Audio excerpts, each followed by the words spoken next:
നമസ്കാരം. വിദൂര സംവേദനം എന്ന ഈ സീരീസിലെ ഈ എപ്പിസോഡ് സെൻസറുകളും പ്ലാറ്റ്ഫോമുകളും എന്നുള്ളതാണ്. ഏതൊക്കെ തരത്തിലുള്ള ഉപകരണങ്ങളാണ് വിദൂര സംവേദനത്തിന് നമ്മൾ ഉപയോഗിക്കുന്നത്, അല്ലെങ്കിൽ ഏതൊക്കെ തരം സെൻസറുകളാണ് നമ്മൾ ഉപയോഗിക്കുന്നത്, ഈ സെൻസറുകൾ ഏതുതരം പ്ലാറ്റ്ഫോമുകളിലാണ് ഘടിപ്പിക്കുന്നത്, ഏതൊക്കെ തരത്തിലാണ് അത്തരം പ്ലാറ്റ്ഫോമുകൾ ഉള്ളത് തുടങ്ങിയ കാര്യങ്ങളാണ് ഈ എപ്പിസോഡിൽ നമ്മൾ കാണുന്നത്. പ്രധാനമായും 3 തരത്തിലുള്ള പ്ലാറ്റ്ഫോമുകളാണ് ഉള്ളത്. അവയെ നമുക്ക് ഗ്രൗണ്ട് ബേസ്ഡ്, എയർ ബേസ്ഡ് അല്ലെങ്കിൽ എയർബോൺ, സ്പേസ് ബോൺ എന്നിങ്ങനെ 3ആയിട്ട് തിരിക്കാം. അതായത് അതിലേറ്റവും പ്രധാനമായ വ്യത്യാസം എന്ന് പറയുന്നത് ഗ്രൗണ്ടിലുള്ള ഒരു പ്ലാറ്റ്ഫോം, ഗ്രൗണ്ട് ബേസ്ഡ് ഒരു പ്ലാറ്റ്ഫോം ആകുമ്പോൾ അതിൻ്റെ കവറേജ് എന്ന് പറയുന്നത് വളരെ കുറവാണ്, അതിൻ്റെ ഉയരവും കുറവായിരിക്കും. ഈ ചിത്രത്തിൽ കാണിച്ചിട്ടുള്ളതുപോലെ അതിൻ്റെ ഉയരം കൂടുന്നതിനനുസരിച്ച് അതിൻ്റെ സിനോപ്റ്റിക് കവറേജ് കൂടുന്നതായിട്ട് നമുക്ക് കാണാൻ കഴിയും. ഈ ചിത്രത്തിൽ ഒരു റെപ്രസെൻറ്റേറ്റീവായി കാണിച്ചിരിക്കുന്നത് ഒരു ലൈറ്റ് ടവർ, ഒരു ലൈറ്റ് ഹൗസ് പോലെയുള്ള ഒരു പ്രതലം, ബലൂണിൽ ഘടിപ്പിച്ചിട്ടുള്ള ക്യാമറകൾ വഴി എടുക്കുന്ന വിദൂര സംവേദനം, അല്ലെങ്കിൽ അതുവഴി ചിത്രങ്ങൾ എടുത്തുകൊണ്ടുള്ളൊരു വിദ്യ. അതിനപ്പുറം സ്പേസ് ബോൺ. അപ്പോൾ ഇതിൽ ഗ്രൗണ്ട് ബേസ്ഡ് ആയിട്ട് ഗ്രൗണ്ടിൽ നിലനിൽക്കുന്ന, ഗ്രൗണ്ടിൽ വെച്ചിട്ടുള്ള ഒരു ഉപകരണവുമായി ഘടിപ്പിച്ചിട്ടുള്ള, അല്ലെങ്കിൽ ഗ്രൗണ്ടിൽ ഒരു ബിൽഡിങ്ങിലോ മറ്റോ വെച്ചിട്ടുള്ള ക്യാമറ, അത്തരം കാര്യങ്ങളെ നമ്മൾ ഗ്രൗണ്ട് ബേസ്ഡ് പ്ലാറ്റ്ഫോം എന്നാണ് പറയുന്നത്. രണ്ടാമത്തത് എയർബോൺ ആണ്. വായുവിലുള്ള ഒരു ഹെലികോപ്റ്ററിലോ ഒരു എയ്റോപ്ലെയിനിലോ ബലൂണിലോ മറ്റോ ഘടിപ്പിച്ചിട്ടുള്ള സെൻസറുകൾ അല്ലെങ്കിൽ ക്യാമറകൾ ഉപയോഗിച്ച് നമ്മൾ നടത്തുന്ന വിദൂര സംവേദനം. മൂന്നാമത്തെ വിഭാഗമാണ് സ്പേസ് ബോൺ. അതായത് നമ്മുടെ സാറ്റലൈറ്റുകൾ, ഉപഗ്രഹങ്ങളിൽ ഘടിപ്പിച്ചിട്ടുള്ള ക്യാമറകൾ അഥവാ സെൻസറുകൾ. ഇങ്ങനെ 3 തരത്തിലാണ് ഇപ്പോൾ നമ്മൾ വിദൂര സംവേദനം നടത്തിക്കൊണ്ടിരിക്കുന്നത്. അല്ലെങ്കിൽ 3 തരത്തിലുള്ള പ്ലാറ്റ്ഫോമുകളാണ് നമ്മൾ ഉപയോഗിക്കുന്നത്. ഗ്രൗണ്ട് ബേസ്ഡ് അഥവാ പ്രതലത്തിലുള്ളത് അല്ലെങ്കിൽ ഗ്രൗണ്ടിലുള്ളത്, എയർബോൺ അഥവാ അന്തരീക്ഷത്തിലുള്ളത്, സ്പേസ് ബോൺ ബഹിരാകാശത്തിലും അല്ലെങ്കിൽ അന്തരീക്ഷത്തിന് പുറത്ത് ബഹിരാകാശത്തിലുള്ളത്. ഇത്തരത്തിലാണ് പ്രധാനമായും ഈ പ്ലാറ്റ്ഫോമുകളുള്ളത്. അത് ഏത് തരം ഈ പ്ലാറ്റ്ഫോമുകളിലൊക്കെ തന്നെ വിവിധങ്ങളായിട്ടുള്ള സെൻസറുകളാണ് നമ്മൾ ഉപയോഗിക്കുന്നത്. ഇത് ഒരു ഗ്രൗണ്ട് ബേസ്ഡ് പ്ലാറ്റ്ഫോമാണ്, ഒരു ഉയർത്തി നിർത്തിയിട്ടുള്ള ഒരു പ്ലാറ്റ്ഫോം. ആ പ്ലാറ്റ്ഫോമിൽ ഒരു ക്രെയിൻ പോലെയുള്ള ഒരു ഉപകരണത്തിൽ നമ്മൾ ക്യാമറ വെച്ച് അതിൻ്റെ ചുറ്റും നമുക്കത് എങ്ങനെ വേണമെങ്കിൽ, എവിടേക്ക് വേണമെങ്കിൽ ഫോക്കസ് ചെയ്തുകൊണ്ട് നമുക്കതിൻ്റെ ഡാറ്റ കളക്ട് ചെയ്യാൻ കഴിയും. ഇതിൻ്റെ ഒരു പ്രത്യേകത എന്ന് പറയുന്നത് ഇതിൻ്റെ കവറേജ് ഏരിയ കുറവായിരിക്കും, പക്ഷേ നമുക്ക് കൂടുതൽ വ്യക്തതയാർന്ന ചിത്രങ്ങൾ ലഭിക്കുന്നു എന്നുള്ളതാണ്. ഇതിൻ്റെ ഉയരം കുറവാണ്. ഇതിൻ്റെ നമ്മൾ നിരീക്ഷിക്കുന്ന മേഖല, വസ്തുക്കളായാലും പ്രതലമായാലും ഏരിയ ആയാലും ഒക്കെ തന്നെ അത് വളരെ അടുത്താണ്. ഈ സെൻസറും അതുപോലെ ഈ പ്രതലവും തമ്മിലുള്ള ഉയരം കുറവാണ് എന്നുള്ളത് കൊണ്ട് തന്നെ കുറഞ്ഞ പ്രദേശത്തെ കൂടുതൽ വിശദമായ രൂപത്തിലുള്ള കാര്യങ്ങൾ നമുക്ക് കിട്ടുന്നു എന്നുള്ളതാണ് ഗ്രൗണ്ട് ബേസ്ഡ് പ്ലാറ്റ്ഫോംസ്. ഈ പ്ലാറ്റ്ഫോമുകളിൽ സെൻസറുകൾ നമുക്ക് ഏതുതരം സെൻസറുകളും ഉപയോഗിക്കാം. ഈ പ്ലാറ്റ്ഫോമുകളെ നമ്മൾ പറയുന്നത് ഗ്രൗണ്ട് ബേസ്ഡ് പ്ലാറ്റ്ഫോംസ് എന്നാണ്. അടുത്തതാണ്, ഇപ്പോൾ നമ്മൾ വിവിധങ്ങളായ സർവേകൾക്ക് ഉപയോഗിക്കുന്ന വിവിധതരം സെൻസറുകളുണ്ട്. ലിഡാർ സർവേ ആയാലും റഡാർ സർവേ ആയാലും ഒക്കെ തന്നെ എയ്റോപ്ലെയിനുകൾ ഉപയോഗിച്ചുകൊണ്ട്, എയർ ബോൺ ഇത്തരത്തിലുള്ള എയ്റോപ്ലെയിനുകൾ, ഫ്ലൈറ്റ്സ് ഇതൊക്കെ തന്നെ ഉപയോഗിച്ചുകൊണ്ട് ഇത്തരം വിമാനങ്ങളിലും മറ്റും ഘടിപ്പിച്ചിട്ടുള്ള പ്ലാറ്റ്ഫോമുകൾ, വിമാനങ്ങളിലും മറ്റും സെൻസറുകൾ ഘടിപ്പിച്ച് അത്തരത്തിലുള്ള പ്ലാറ്റ്ഫോമുകൾ അല്ലെങ്കിൽ വിമാനങ്ങൾ അല്ലെങ്കിൽ എയറിൽ നിന്നുകൊണ്ട്, ആദ്യകാലങ്ങളിലൊക്കെ തന്നെ ബലൂണുകളായിരുന്നു ഇത്തരം സെൻസറുകൾ ഘടിപ്പിക്കാൻ ഉപയോഗിച്ചിരുന്നത്. അത്തരം പ്ലാറ്റ്ഫോമുകളെ നമ്മൾ എയർബോൺ പ്ലാറ്റ്ഫോംസ് എന്നാണ് പറഞ്ഞിരുന്നത്. ഇപ്പോൾ കൂടുതലായിട്ട് നമ്മൾ വിമാനങ്ങളിലാണ്, ഇത്തരം ഏരിയൽ വെഹിക്കിൾസിലാണ് ഇത്തരം ഇത് ഉപയോഗിക്കുന്നത്. അത് 2 തരത്തിലുമുണ്ട്. ഇപ്പോൾ നമ്മൾ UAV എന്ന് പറയുന്ന അൺമാൻഡ് ഏരിയൽ വെഹിക്കിൾസ് ഉണ്ട്. ഡ്രോണുകൾ ഉപയോഗിച്ച് തുടങ്ങിയിട്ടുണ്ട്. ഏറ്റവും റീസെൻ്റായി നമ്മളിപ്പോൾ ഡ്രോണുകൾ വരെ ഉപയോഗിക്കുന്നുണ്ട്. ഡ്രോണുകളായാലും വിമാനങ്ങളായാലും അതിലൊക്കെ സെൻസറുകൾ ഘടിപ്പിച്ച് നമ്മൾ വിവരങ്ങൾ കളക്ട് ചെയ്യുകയാണെങ്കിൽ നമ്മളതിനെ എയർബോൺ പ്ലാറ്റ്ഫോംസ് എന്നാണ് വിളിക്കുന്നത്. ഇതിൽ നമ്മൾ പ്രതലത്തിൽ വെച്ച നമ്മൾ ഗ്രൗണ്ട് ബേസ്ഡ് പ്ലാറ്റ്ഫോമിനേക്കാൾ കൂടുതൽ പ്രദേശത്തെ സിനോപ്റ്റിക് കവറേജ്, കൂടുതലായ പ്രദേശത്തു നിന്നുള്ള വിവരങ്ങൾ വിശദമായ രൂപത്തിൽ നമുക്ക് ലഭ്യമാകുന്നു എന്നുള്ളതാണ്. സ്പേസ് ബോൺ പ്ലാറ്റ്ഫോംസ് നമുക്ക് 2-3 തരം. നമുക്ക് സ്പേസ് ഷട്ടിലുകൾ വഴി എടുക്കുന്നതുണ്ട്. ഇൻ്റർനാഷണൽ സ്പേസ് സ്റ്റേഷൻ ഉപയോഗിച്ച് നമ്മൾ കളക്ട് ചെയ്യുന്ന ഡാറ്റയുണ്ട്. പ്രധാനപ്പെട്ട ഒരു സ്പേസ് ബോൺ പ്ലാറ്റ്ഫോം എന്ന് പറയുന്നത് ഉപഗ്രഹങ്ങൾ തന്നെയാണ്. വിവിധങ്ങളായ കൃത്രിമ ഉപഗ്രഹങ്ങളാണ് സ്പേസ് ബോൺ പ്ലാറ്റ്ഫോമിലെ ഏറ്റവും പ്രധാനപ്പെട്ട വിഭാഗം എന്ന് പറയുന്നത്. അത് വിവിധ ആവശ്യങ്ങൾക്കായി വിവിധ രാജ്യങ്ങൾ വിക്ഷേപിച്ചിട്ടുള്ള വിവിധ സ്പേസ് ഏജൻസികൾ വിക്ഷേപിച്ചിട്ടുള്ള ഒരുപാട് ഉപഗ്രഹങ്ങളുണ്ട്. ഈ ഉപഗ്രഹങ്ങളെ ആകെ തന്നെ നമുക്ക് സ്പേസ് ബോൺ പ്ലാറ്റ്ഫോംസ് എന്ന് പറയാൻ കഴിയും. പ്രധാനപ്പെട്ട 3 വിഭാഗം എന്ന് പറയാവുന്ന നമുക്ക് സ്പേസ് സ്റ്റേഷനുണ്ട്, സ്പേസ് ഷട്ടിലുകളുണ്ട്, അതുപോലെ തന്നെ കൃത്രിമ ഉപഗ്രഹങ്ങൾ. ഒരു ഉപഗ്രഹം വിക്ഷേപിക്കുമ്പോൾ തന്നെ നമ്മൾ മുൻകൂറായി അതിൻ്റെ ഭ്രമണപഥത്തെ തീരുമാനിക്കുന്നുണ്ട്. അതാണ് അതിൻ്റെ ഓർബിറ്റ് എന്ന് അറിയപ്പെടുന്നത്. ആ ഉപഗ്രഹത്തിൻ്റെ ഓർബിറ്റിന് ചില പ്രത്യേകതകളുണ്ട്, അല്ലെങ്കിൽ ചില സവിശേഷതകളുണ്ട്. ഈ സവിശേഷതകൾ നമ്മൾ ഇത് ലോഞ്ച് ചെയ്യുന്നതിന് മുമ്പായി, ഈ ഉപഗ്രഹം വിക്ഷേപിക്കുന്നതിന് മുമ്പായി തന്നെ കണക്ക് കൂട്ടി കാൽക്കുലേറ്റ് ചെയ്ത് കൃത്യമാക്കി വെച്ചിട്ട് വേണം നമ്മൾ വിക്ഷേപിക്കാൻ. അപ്പോൾ മാത്രമാണ് നമ്മളതിൻ്റെ പർപ്പസ്, എന്ത് ഉപയോഗത്തിനാണോ, എന്ത് ആവശ്യത്തിനാണോ ഈ സാറ്റലൈറ്റ് ലോഞ്ച് ചെയ്യുന്നത്, അത് നമുക്ക് അതിൻ്റെ അനുസരിച്ചിട്ടുള്ള ഡാറ്റ കിട്ടുകയുള്ളൂ. അപ്പോൾ അതിന് ചില ബേസിക് ആയിട്ടുള്ള കാര്യങ്ങളുണ്ട്. അതാണ് ഈ ചിത്രത്തിൽ കൊടുത്തിട്ടുള്ളത്. ഒന്ന്, എന്ത് ഉയരത്തിലാണ് ഈ ഉപഗ്രഹം വിക്ഷേപിക്കപ്പെടുന്നത് എന്നുള്ളതാണ്. അത് ഈ ഉപഗ്രഹത്തിന് എന്ത് ആവശ്യത്തിനാണ്, എന്ത് പർപ്പസിനാണ് ഈ ഉപഗ്രഹം വിക്ഷേപിക്കുന്നത് എന്നനുസരിച്ചാണ് അതിൻ്റെ ഉയരം നിശ്ചയിക്കുന്നത്. ഇനി നമ്മളടുത്ത ഇതിൽ കാണുന്നുണ്ട് ഭൗമസ്ഥിര ഉപഗ്രഹം. അതായത് ഭൂമിയെ സ്ഥിരമായി നിരീക്ഷിച്ചു കൊണ്ടിരിക്കുന്നതിനുള്ള ഒരേ പ്രദേശം ഭൂമി നിരീക്ഷിച്ചു കൊണ്ടിരിക്കുന്നതിനാണെങ്കിൽ നമ്മൾ പറയുന്നത് ജിയോ സ്റ്റേഷനറി അല്ലെങ്കിൽ ജിയോ സിങ്ക്രോണസ് സാറ്റലൈറ്റ് എന്നാണ്. ഒരു ഭൂമിയുടെ അർദ്ധഗോളം മുഴുവനായി ആ ഉപഗ്രഹത്തിൻ്റെ പരിധിയിൽ സദാസമയം നിൽക്കേണ്ട രൂപത്തിലാണെങ്കിൽ നമ്മളത് വളരെ ഉയരത്തിൽ, ഏതാണ്ട് 32,000 കിലോമീറ്ററൊക്കെ ഉയരത്തിലാണ് നമ്മുടെ ആ ഉപഗ്രഹങ്ങൾ നമ്മൾ ഉപയോഗിക്കുന്നത് കമ്മ്യൂണിക്കേഷൻ പർപ്പസിന്, വെതർ ഫോർകാസ്റ്റിംഗ്, അതായത് കാലാവസ്ഥ നിരീക്ഷിക്കുന്നതിനൊക്കെ തന്നെയാണ്. അത്തരം ഉപഗ്രഹങ്ങൾ ഏതാണ്ട് അവയുടെ ഉയരം കണക്കാക്കുകയാണെങ്കിൽ ഏതാണ്ട് 30,000-32,000 കിലോമീറ്റർ ഉയരത്തിലാണ്. ഭൂമിയിൽ നിന്ന് ഏതാണ്ട് 30,000-32,000 കിലോമീറ്റർ ഉയരത്തിലാണ് അത് നിൽക്കുന്നത്.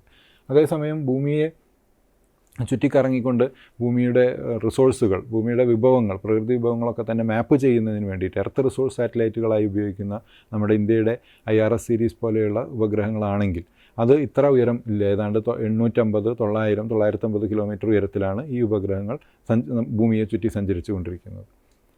വേറൊന്ന് ഇതിൻ്റെ ഇൻക്ലിനേഷൻ ആംഗിളാണ്. അതായത് ഭൂമിയിൽ നിന്ന് ഈ ഉപഗ്രഹത്തിൻ്റെ പരിക്രമണ പഥം, ഇതിൻ്റെ ഓർബിറ്റൽ പ്ലെയിൻ എത്ര വ്യത്യാസത്തിലാണ് അത് നിൽക്കുന്നത് എന്നുള്ളതാണ് അതിൻ്റെ ഇൻക്ലിനേഷൻ ആംഗിൾ. വേറൊന്ന് സ്വാഭാവികമായിട്ടും അതിൻ്റെ ഒരു റീവിസിറ്റ് പീരീഡ്, എത്ര ദിവസം കൂടുമ്പോഴാണ് ഈ ഉപഗ്രഹം വീണ്ടും അതേ സ്ഥലത്ത് വരുന്നത്, അതിൻ്റെ ഒരു റീവിസിറ്റ് പീരീഡ്, അല്ലെങ്കിൽ നമ്മളതിനെ മുൻപ് കണ്ടതുപോലെ തന്നെ ടെമ്പറൽ റെസൊല്യൂഷൻ എന്ന് പറയും. ഇപ്പോൾ നമ്മുടെ പ്രദേശത്തിൻ്റെ മുകളിൽ നിൽക്കുന്ന ഉപഗ്രഹം ഒരു പക്ഷേ 22 ദിവസം കഴിഞ്ഞിട്ട്, ചില ഉപഗ്രഹങ്ങൾ 5 ദിവസം കഴിയുമ്പോൾ ഏതാണ്ട് അതേ സമയത്ത് ലോക്കൽ സൺ ടൈം ഇപ്പോൾ ഇന്ന് 9:45 രാവിലെ വരുന്നതെങ്കിൽ 5 ദിവസം കഴിഞ്ഞാലും അതിൻ്റെ റീവിസിറ്റ് പീരീഡ് അനുസരിച്ച് ഇപ്പോൾ 22 ദിവസം കഴിഞ്ഞാണെങ്കിലും കൃത്യം അതേ സമയത്ത് തന്നെയാണ് അത് ആ പ്രദേശത്തിന് മുകളിലെത്തുന്നത്. അതാണ് അതിൻ്റെ പീരീഡ് എന്ന് പറയുന്നത്. ഇതിനെ ഭൂമിയെ ചുറ്റാനെടുക്കുന്ന സമയമാണ് പീരീഡ്. ഇത് രണ്ടാമത്തേത് നമ്മൾ പറയുന്ന റിപ്പീറ്റ് സൈക്കിൾ അല്ലെങ്കിൽ റീവിസിറ്റ് പീരീഡ് എന്ന് പറയുന്നത്, റീവിസിറ്റ് സമയം അല്ലെങ്കിൽ ടെമ്പറൽ റെസൊല്യൂഷൻ എന്ന് പറയുന്നതാണ് റിപ്പീറ്റ് സൈക്കിൾ. പീരീഡ് എന്ന് പറയുന്നത് ഇതിനെ ചുറ്റി സഞ്ചരിക്കാൻ എടുക്കുന്ന സമയം എത്ര എന്നുള്ളതാണ് പീരീഡ് എന്നത്. സ്വാത്ത് എന്ന് പറയുന്നത് ഈ ഉപഗ്രഹം ഭൂമിക്ക് മുകളിലൂടെ, ഇപ്പോൾ ഈ ചിത്രത്തിൽ കാണിച്ചതുപോലെ ഉപഗ്രഹം ഭൂമിയുടെ മുകളിലൂടെ പോകുമ്പോൾ അത് കവർ ചെയ്യുന്ന ഒരു ഏരിയ ഉണ്ട്. ആ ഒരു ഏരിയ, ഒരു ഉപഗ്രഹം ഇതിന് മേലെ കൂടെ സഞ്ചരിക്കുമ്പോൾ അത് കവർ ചെയ്യുന്ന ഏരിയയാണ് നമുക്ക് സ്വാത്ത് എന്ന് പറയുന്നത്. വേറൊന്ന് അസെൻഡിങ് പാസ്, ഡിസെൻഡിങ് പാസ് എന്ന് പറയുന്നത് എവിടെ നിന്നാണോ, ഇപ്പോൾ നോർത്തിൽ നിന്ന് മിക്കവാറും ഒക്കെ തന്നെ ധ്രുവപ്രദേശങ്ങളിൽ നിന്ന് ഉത്തര ധ്രുവത്തിൽ നിന്ന് വന്ന് ദക്ഷിണ ധ്രുവത്തിലേക്ക് പോയി ഈ ഒരു പാസേജാണ് അതെടുക്കുന്നത്. അപ്പോൾ നമ്മൾ ബാക്കിൽ നിന്ന് വരുന്നതായിട്ട് നമ്മൾ അസെൻഡിങ് ആയിട്ട് വരുന്നു, ഇവിടെ വരുമ്പോൾ അത് ഡിസെൻഡിങ് ആവും. അപ്പോൾ ഒരു പ്രദേശത്തിലൂടെ അത് കടന്നു പോകുമ്പോൾ അത് അതിൻ്റെ അസെൻഡിങ് പാസിലാണോ ഡിസെൻഡിങ് പാസിലാണോ എന്നുള്ളത് വളരെ നിർണായകമാണ്. കാരണം ആ സമയത്ത് അവിടെ ലഭിക്കുന്ന സോളാർ റേഡിയേഷൻ, സോളാർ റേഡിയേഷൻ്റെ ആംഗിൾ, സോളാർ റേഡിയേഷൻ്റെ ഒരു ആംഗിൾ, ഇതൊക്കെ തന്നെ വളരെ പ്രധാനപ്പെട്ടതാണ്. അപ്പോൾ അതാണ് അതിൻ്റെ അസെൻഡിങ് പാസ് അല്ലെങ്കിൽ ഡിസെൻഡിങ് പാസ് എന്ന് പറയുന്നത്. ഭൂമിയെ അപേക്ഷിച്ച് ഉപഗ്രഹം മുകളിലോട്ടാണോ വരുന്നത് താഴോട്ടാണോ പോകുന്നത് എന്നുള്ള അർത്ഥത്തിലാണ്. പെരിജി ആൻഡ് അപ്പോജി എന്ന് പറയുന്നത് ഈ ചിത്രത്തിൽ കാണിച്ചിട്ടുള്ളതുപോലെ ഭൂമിയോട് ഏറ്റവും അടുത്ത് നിൽക്കുന്ന സ്ഥലത്തെ നമ്മൾ ആ സാറ്റലൈറ്റിൻ്റെ പെരിജി എന്നും വിട്ടു നിൽക്കുന്ന ഇതിനെ നമ്മൾ അപ്പോജി എന്നും പറയും. ഈ ചിത്രത്തിൽ കാണിച്ചിട്ടുള്ള ഇത് പെരിജിയാണ്, ഇത് ഭൂമിയാണെങ്കിൽ ഇതിൻ്റെ ഒരു പരിക്രമണ പദമാണ്, ഇത് പെരിജിയാണ്, ഇത് അപ്പോജിയാണ്. ഇതാണ് ഒരു സാറ്റലൈറ്റ് ഓർബിറ്റിൻ്റെ, ഒരു ഉപഗ്രഹത്തിൻ്റെ അതിനെ ചുറ്റി സഞ്ചരിക്കുന്ന ആ യാത്രാപഥത്തിൻ്റെ പ്രത്യേകതകളായിട്ട് നമ്മൾ കാണേണ്ടത്. ഇത് ഭൂമിക്ക് ചുറ്റും ഈ ഒരു പ്രദേശമാണ് നമ്മൾ ഈ ചിത്രത്തിൽ കാണിച്ച ഈ ഒരു പ്രദേശമാണ് സ്ഥിരമായി നമ്മുടെ നേരത്തെ സൂചിപ്പിച്ചതുപോലെ ഭൂമിയെ ചുറ്റി സഞ്ചരിച്ചു കൊണ്ടിരിക്കുന്ന ഒരു ഉപഗ്രഹം ജിയോ സിങ്ക്രോണസ് സാറ്റലൈറ്റ്സ് അല്ലെങ്കിൽ ജിയോ സ്റ്റേഷനറി സാറ്റലൈറ്റ് എന്ന് പറയുന്ന ഉപഗ്രഹങ്ങൾ, ഭൂമധ്യരേഖാ പ്രദേശത്തിന് മുകളിലായിട്ടാണ് ഈ ഉപഗ്രഹം ചുറ്റി സഞ്ചരിച്ചു കൊണ്ടിരിക്കുന്നത്. ഇതിൻ്റെ പരിക്രമണ പഥം, ഇതിൻ്റെ ഒരു ഓർബിറ്റ് പതിൽ ഈ റെഡ് ലൈനിൽ ഇതിൽ കാണിച്ച രൂപത്തിലാണ് ഉണ്ടാവുക. അപ്പോൾ സ്ഥിരമായിട്ട് ഒരു ഭൂമിയുടെ ഏതാണ്ട് ഒരു അർദ്ധഗോളം മുഴുവൻ ഇതിൻ്റെ നിരീക്ഷണ പഥത്തിൽ വരുന്ന രൂപത്തിലാണ് അത് സജ്ജീകരിച്ചിട്ടുള്ളത്. ഇതിൻ്റെ വേഗതയും ഭൂമിയുടെ വേഗതയുമായി കൃത്യമായി ക്രമീകരിച്ചിരിക്കും. അപ്പോൾ നമുക്ക് മനസ്സിലാവുന്നത് എന്താ വെച്ചാൽ ഇത് ഭൂമി കറങ്ങുന്നതിന് കൂടെ തന്നെ ഇത് കറങ്ങുന്നുണ്ട്. അതിൻ്റെ വേഗത ക്രമീകരിച്ചിരിക്കുന്നത് അത്തരത്തിലാണ്. ഏത് സമയത്തും ഒരു അർദ്ധഗോളം മുഴുവനായിട്ട് ഇതിൻ്റെ നിരീക്ഷണ പഥത്തിൽ വരുന്ന രൂപത്തിലാണ്. അതുകൊണ്ട് തന്നെ ഭൂമിക്കൊപ്പം, ഭൂമിയുടെ വേഗതയ്ക്ക് അപ്പുറത്തേക്ക് ഇത് കറങ്ങുന്നുണ്ട്. ഇതിനൊരു വേഗതയുണ്ട്, ഭൂമിക്കൊരു വേഗതയുണ്ട്. അപ്പോൾ ഇത് തമ്മിലുള്ളൊരു താതാത്മ്യം കൊണ്ട് നമുക്കിത് സ്ഥിരമായിട്ട് ഇരിക്കുന്നത് പോലെ തോന്നും. ഭൂമിക്ക് ഒപ്പം തന്നെ ഭൂമി ഏത് സമയത്ത് ഭൂമിയിൽ നോക്കിയാലും ഇതിൻ്റെ ഒരു സ്ഥാനം ഏതാണ്ട് സ്ഥിരമായിട്ടുള്ളത് പോലെ തോന്നും. അതുകൊണ്ടാണ് നമ്മളിതിനെ ജിയോ സിങ്ക്രോണസ് സാറ്റലൈറ്റ്സ് അല്ലെങ്കിൽ ജിയോ സ്റ്റേഷനറി സാറ്റലൈറ്റ്സ് എന്നൊക്കെ തന്നെ വിളിക്കുന്നതിൻ്റെ കാരണം. ഇതിൻ്റെ ഉപയോഗം എന്ന് പറയുന്നത് കാലാവസ്ഥ പഠിക്കുന്നതിന്, കാലാവസ്ഥാ മാറ്റങ്ങൾ പഠിക്കുന്നതിന്, അതുപോലെ തന്നെ ഇപ്പോൾ നമ്മൾ ഉപയോഗിച്ചുകൊണ്ടിരിക്കുന്ന സാറ്റലൈറ്റ് ഫോണുകൾ, നമ്മുടെ മൊബൈൽ ടെക്നോളജി, ടെലികമ്മ്യൂണിക്കേഷൻ സംവിധാനങ്ങളാകെ തന്നെ ഇത്തരം ജിയോ സിങ്ക്രോണസ് അല്ലെങ്കിൽ ജിയോ സ്റ്റേഷനറി സാറ്റലൈറ്റുകൾ ഉപയോഗിച്ചുകൊണ്ടാണ് നമ്മൾ നടത്തുന്നത്. അതുകൊണ്ട് തന്നെ നമുക്ക് ഈ ഒരു ടെക്നോളജി, ഇത്തരം ടെക്നോളജികൾക്കൊക്കെ തന്നെ ഇത്തരം ജിയോ സാറ്റലൈറ്റ് നമുക്ക് അത്യാവശ്യമാണ്. നമ്മൾ ഉപയോഗിക്കുന്ന നമ്മുടെ Indian national satellite series, INSAT സീരീസൊക്കെ തന്നെ ജിയോ സിങ്ക്രോണസ് അല്ലെങ്കിൽ ജിയോ സ്റ്റേഷനറി സീരീസിൽപ്പെട്ടതാണ്. അതേസമയം തന്നെ നമ്മുടെ IRS series, Indian remote sensing satellite എന്ന് പറയുന്ന നമ്മുടെ ആദ്യത്തെ IRS സീരീസ്, ഇപ്പോൾ അതിന് ശേഷം വന്നിട്ടുള്ള കാർട്ടോസാറ്റ്, റിസോഴ്സ് സാറ്റ് പോലുള്ള ഉപഗ്രഹങ്ങൾ, റിസാറ്റ് പോലുള്ള ഉപഗ്രഹങ്ങളൊക്കെ തന്നെ രണ്ടാമത്തെ വകുപ്പിലാണ് വരിക. അത് സൺ സിങ്ക്രോണൈസ്ഡ് സാറ്റലൈറ്റ്സ് അല്ലെങ്കിൽ സൺ സിങ്ക്രോണസ് സാറ്റലൈറ്റ്സ് അല്ലെങ്കിൽ പോളാർ സാറ്റലൈറ്റ്സ് എന്നാണത് അറിയപ്പെടുന്നത്. ഇതിന് ഈ പേര് കൊടുക്കാനുള്ള കാരണം നേരത്തെ സൂചിപ്പിച്ചതുപോലെ ഒരു പ്രത്യേക സമയത്ത്, ഇപ്പോൾ ഒരു ഉച്ചയ്ക്ക് 12 മണിക്കാണ് ഒരു പ്രദേശത്തിന് മുകളിൽ ഈ ഉപഗ്രഹം വരുന്നതെങ്കിൽ പിറ്റേന്ന് അല്ലെങ്കിൽ എൻ്റെ റീവിസിറ്റ് പീരീഡ് അനുസരിച്ച് 5 ദിവസത്തിന് ശേഷമോ 10 ദിവസത്തിന് ശേഷമോ ഒരു മാസത്തിന് ശേഷമോ അതിൻ്റെ ടെമ്പറൽ റെസൊല്യൂഷൻ അഥവാ റീവിസിറ്റ് പീരീഡ് അനുസരിച്ച് പിന്നീട് എപ്പോഴാണോ ഈ ഉപഗ്രഹം ആ പ്രദേശത്തിന് മുകളിൽ വരുന്നത്, അപ്പോൾ അവിടുത്തെ ലോക്കൽ സൺ ടൈം അല്ലെങ്കിൽ അന്നത്തെ ആ ദിവസത്തെ അവിടുത്തെ സമയം എന്ന് പറയുന്നത് വീണ്ടും 12 മണി തന്നെയായിരിക്കും. അപ്പോൾ സൂര്യനെ അപേക്ഷിച്ച് ഇത് വരുന്നത് ഏതാണ്ട് ഒരേ സമയത്താണ് എന്നുള്ളത് കൊണ്ടാണ് അതിന് സൺ സിങ്ക്രോണൈസ്ഡ് സാറ്റലൈറ്റ് എന്ന് പേര് കൊടുത്തിട്ടുള്ളത്. അതേസമയം ഇവയുടെ സഞ്ചാരപഥം ഒരു ധ്രുവത്തിൽ നിന്നും മറുധ്രുവത്തിലേക്കാണ് എന്നുള്ളത് കൊണ്ട് ഈ ചിത്രത്തിൽ കാണിച്ചതുപോലെ ഇങ്ങനെ ഒരു ബാൻഡാണ് എങ്കിൽ അതുകൊണ്ട് തന്നെ നമ്മളതിനെ പറയുന്നത് പോളാർ സാറ്റലൈറ്റ്സ് എന്നാണ്. ഇപ്പോൾ എർത്ത് റിസോഴ്സ് മാപ്പിങ്ങിന് വേണ്ടി നമ്മൾ ഉപയോഗിക്കുന്ന സാറ്റലൈറ്റുകൾ മുഴുവൻ തന്നെ മിക്കവാറും സൺ സിങ്ക്രോണൈസ്ഡ് അല്ലെങ്കിൽ പോളാർ സാറ്റലൈറ്റുകളാണ്. അതേസമയം കമ്മ്യൂണിക്കേഷൻ, വെതർ ഫോർകാസ്റ്റിംഗ് പോലെയുള്ളതിന് നമ്മൾ ഉപയോഗിക്കുന്നത് മുഴുവൻ ജിയോ ഓർബിറ്റൽ അല്ലെങ്കിൽ ജിയോ സിങ്ക്രോണൈസ്ഡ് അല്ലെങ്കിൽ ജിയോ സ്റ്റേഷനറി ഉപഗ്രഹങ്ങളാണ് എന്നുള്ളതാണ്.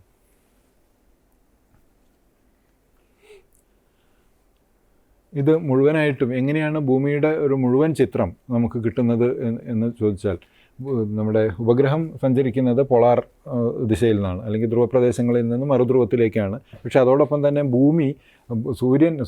ഉപഗ്രഹം വടക്കിൽ നിന്ന് തെക്കോട്ട് അല്ലെങ്കിൽ നോർത്തിൽ നിന്ന് സൗത്തിലേക്ക് സഞ്ചരിക്കുന്നു. അതേസമയം ഭൂമി പടിഞ്ഞാറ് നിന്ന് കിഴക്കോട്ട് തിരിഞ്ഞുകൊണ്ടിരിക്കുന്നു. ഈ 2 നീക്കങ്ങളും കൂടി ഈ ഉപഗ്രഹം ഇങ്ങനെ സഞ്ചരിക്കുന്നു, ഭൂമി ഇങ്ങോട്ട് സഞ്ചരിക്കുന്നു. അപ്പോൾ അതിൻ്റെ സഞ്ചാരപഥം ഏതാണ്ട് ഇങ്ങനെ കർവ്ഡ് ആയിട്ടായിരിക്കും. പക്ഷേ അതുകൊണ്ട് തന്നെ ഒരു നിശ്ചിത ദിവസം കൊണ്ട് ഈ ഭൂമിയെ മുഴുവൻ ഈ ഉപഗ്രഹം കവർ ചെയ്തെടുക്കും. ഈ ഭൂമിയെ മുഴുവൻ ഇത് ചിത്രീകരിച്ചു കൊണ്ടേയിരിക്കും. അപ്പോൾ അതാണ് നമ്മൾ പറയുന്നത്, ഇപ്പോൾ ഇന്ത്യയുടെ മുകളിലുള്ളൊരു ഉപഗ്രഹം വീണ്ടും ഇന്ത്യയുടെ മുകളിലെത്താൻ ഇത് ഏതാണ്ട് ഒരു 10-22 ദിവസം വേണ്ടി വരുന്നു, ആ ഉപഗ്രഹത്തിൻ്റെ റീവിസിറ്റ് പീരീഡ് അനുസരിച്ച്. ഇങ്ങനെയാണത് സംഭവിക്കുന്നത്. ഭൂമിയുടെ സഞ്ചാരവും ഉപഗ്രഹത്തിൻ്റെ സഞ്ചാരവും ഇതിൽ വലിയൊരു പങ്ക് വഹിക്കുന്നുണ്ട്. ഈ 2 സഞ്ചാരങ്ങളും കൂടിയാണ് നമുക്ക് ഭൂമിയെ മുഴുവനായിട്ട് മാപ്പ് ചെയ്യാൻ കഴിയുന്നത്. ഇനി വിവിധങ്ങളായ സെൻസറുകളെക്കുറിച്ച് പറയുമ്പോൾ പ്രധാനമായും ഈ സെൻസറുകളെ നമുക്ക് വേർതിരിക്കാവുന്നത് 2 തരത്തിലാണ്. ഒന്ന് നമുക്ക് പറയാവുന്ന പാസീവ് സെൻസറുകൾ. അത് പ്രധാനമായും നമ്മൾ ഉപയോഗിക്കുന്നത് നമുക്ക് നിഷ്ക്രിയമായത് എന്ന് വേണമെങ്കിൽ നമുക്ക് പരിഭാഷപ്പെടുത്താം. എന്നാലും നമുക്ക് പാസീവ് എന്ന് പറയുന്നത് നമ്മൾ ഒപ്റ്റിക്കൽ റിമോട്ട് സെൻസിങ്ങിലാണ് അത് കൂടുതലായിട്ട് നമ്മൾ ഉപയോഗിക്കുന്നത്. ഒപ്റ്റിക്കൽ റിമോട്ട് സെൻസിങ് എന്നതുകൊണ്ട് ഉദ്ദേശിച്ചത് നമ്മുടെ വിസിബിൾ സ്പെക്ട്രം, ഇലക്ട്രോമാഗ്നറ്റിക് സ്പെക്ട്രത്തിൻ്റെ വിസിബിൾ പോർഷൻ നമുക്കറിയാം. നമ്മുടെ കണ്ണുകൾക്ക് കാണാവുന്ന വിസിബിൾ പോർഷൻ കൂടുതലായിട്ട് റിമോട്ട് സെൻസിങ്ങിന് ഉപയോഗിക്കുന്നതിനെയാണ് നമ്മൾ ഒപ്റ്റിക്കൽ റിമോട്ട് സെൻസിങ് എന്ന് പറയുന്നത്. പക്ഷേ മുഴുവനായും അത് കണ്ണുകൾക്ക് കാണുന്നു എന്നതിനപ്പുറത്തേക്ക് നമ്മുടെ ഇൻഫ്രാറെഡ്, നിയർ ഇൻഫ്രാറെഡ് പോലെയുള്ള ഭാഗങ്ങൾ കൂടി നമ്മളിതിൽ ഉൾപ്പെടുത്തുന്നുണ്ട്. ഇനി ഇൻഫ്രാറെഡ് ഇത് നമ്മൾ തെർമൽ റിമോട്ട് സെൻസിങ് കൂടി ഉപയോഗിക്കുന്നുണ്ടെങ്കിലും ഒപ്റ്റിക്കൽ റിമോട്ട് സെൻസിങ് മുഴുവനായും വിസിബിൾ ഇതിലല്ല നടക്കുന്നത്. ഇൻഫ്രാറെഡ്, നിയർ ഇൻഫ്രാറെഡ് ഭാഗങ്ങളിൽപ്പെട്ട രശ്മികൾ കൂടി നമ്മൾ ഇതിന് ഉപയോഗിക്കുന്നുണ്ട്. അപ്പോൾ ഈ ഒപ്റ്റിക്കൽ റിമോട്ട് സെൻസിങ്ങിൽ മുഴുവനായിട്ടും നമ്മൾ ഏതാണ്ട് പാസീവ് സെൻസറുകളാണ് ഉപയോഗിക്കുന്നത്. അതിൻ്റെ കാരണം ഈ ചിത്രത്തിൽ കാണിച്ചതുപോലെ സൂര്യനിൽ നിന്നുള്ള പ്രകാശം ഭൂമിയിലും മറ്റു വസ്തുക്കളിലും തട്ടിയത് പ്രദേശത്തെക്കുറിച്ചാണ് നമ്മൾ പഠിക്കുന്നത്. അതിൽ തട്ടി വരുന്ന റിഫ്ലക്റ്റഡ് സൂര്യൻ്റെ രശ്മികൾ തന്നെയാണ്, റിഫ്ലക്റ്റ് ചെയ്ത് വരുന്ന സൗരോർജ്ജം തന്നെയാണ് ഈ സെൻസറുകൾ കളക്ട് ചെയ്യുന്നത്, അല്ലെങ്കിൽ ആ സെൻസറുകൾ ഉപയോഗിക്കുന്നത് എന്നുള്ളത് കൊണ്ടാണ് ഇവയെ പാസീവ് സെൻസറുകൾ എന്ന് പറയുന്നത്. അതേസമയം നമ്മുടെ മൈക്രോവേവ് റിമോട്ട് സെൻസിങ്ങിന് ഉപയോഗിക്കുന്ന സെൻസറുകൾ ചെയ്യുന്നത് ഇതിനുപയോഗിക്കുന്ന എനർജി ഇതേ സെൻസറുകൾ തന്നെയാണ് ആദ്യം കടത്തിവിടുന്നത്, അല്ലെങ്കിൽ അവയാണത് അയക്കുന്നത്. ഇവ അയക്കുന്ന റേഡിയോ സിഗ്നലുകൾ ഈ നമ്മുടെ പ്രദേശങ്ങളിൽ തട്ടി, ഇപ്പോൾ ബിൽഡിംഗ് ആണെങ്കിലും കാടാണെങ്കിലും ചെടികളാണെങ്കിലും വെറുതെ ഒരു ഫ്ലാറ്റ് ഒരു പ്രദേശമാണെങ്കിലും ഒക്കെ തന്നെ അവയിൽ തട്ടി തിരിച്ചു വരുന്ന ബാക്ക് സ്കാറ്റേർഡ് സിഗ്നൽസ് ഇതേ സെൻസറുകൾ കളക്ട് ചെയ്യും. എന്നിട്ടാണ് നമ്മൾ ആ പ്രദേശത്തെക്കുറിച്ചുള്ള സംവേദനം നടത്തുന്നത്, അല്ലെങ്കിൽ ആ പ്രദേശത്തെക്കുറിച്ചുള്ള വിവരം ശേഖരിക്കുന്നത്. അപ്പോൾ അതുകൊണ്ടാണ് ഇതിനെ നമ്മൾ ആക്റ്റീവ് റിമോട്ട് സെൻസറുകൾ എന്ന് പറയുന്നത്, അല്ലെങ്കിൽ സജീവമായ റിമോട്ട് സെൻസറുകൾ എന്ന് നമ്മൾ പറയാനുള്ള കാരണം ഇവിടെ എനർജി, ഈ റിമോട്ട് സെൻസിങ്ങിന് ആവശ്യമായ എനർജി കൊടുക്കുന്നതും അത് തിരിച്ചു വരുന്ന എനർജി റെക്കോർഡ് ചെയ്യുന്നതും ഒരേ സെൻസറുകളാണ്. അതുകൊണ്ട് അവയെ നമ്മൾ ആക്റ്റീവ് റിമോട്ട് സെൻസറുകൾ എന്നാണ് അറിയപ്പെടുന്നത്. അപ്പോൾ പ്രധാനമായ വ്യത്യാസം എന്ന് പറയുന്നത് 2 തരത്തിലാണ്, ഒന്ന് പാസീവ്, ഒന്ന് ആക്റ്റീവ്. അപ്പോൾ ഒപ്റ്റിക്കൽ റിമോട്ട് സെൻസിങ് നമ്മൾ കാര്യമായി ഉപയോഗിക്കുന്നത് പാസീവ് സെൻസറുകളാണ്. മൈക്രോവേവ് സെൻസറിങ്ങിൻ്റെ കേസിൽ നമ്മളത് കാര്യമായിട്ട് കാണുന്നത്, കൂടുതലായി ഉപയോഗിക്കുന്ന, അല്ലെങ്കിൽ മൈക്രോവേവ് റിമോട്ട് സെൻസിങ് മുഴുവനായി തന്നെ ആക്റ്റീവ് റിമോട്ട് സെൻസറുകളാണ്.